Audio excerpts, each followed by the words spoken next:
Thousands of people spent their Labor Day together in the village of Greene, carrying on an over century-long holiday tradition.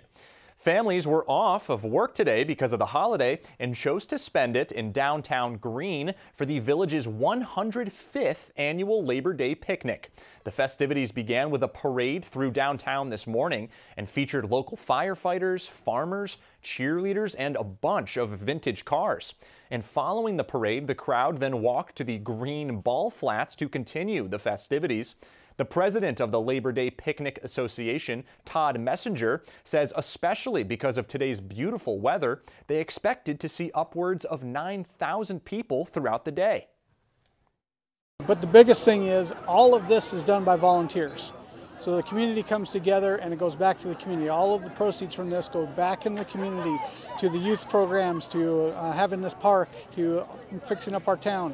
So this has been a community event and we couldn't have done it without all of the volunteers. And we want to thank all the volunteers that come down. The Greene Rotary Club sponsors the event every year. There's carnival games, festival food, of course, an antique car show, free pony rides, kickball, and the fan favorite bingo tent. Messenger says the 5K race that's held before the parade in the morning continues to grow in popularity. He says the picnic's planning committee has members of all different ages, so it's the perfect balance of new and old traditions.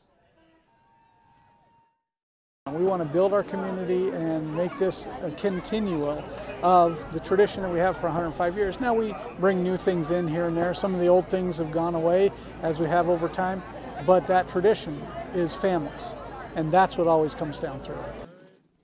Messenger says there was over 100 cars in this year's car show, and he says all of the funds raised through the picnic are distributed back into the community in forms of donations and scholarships.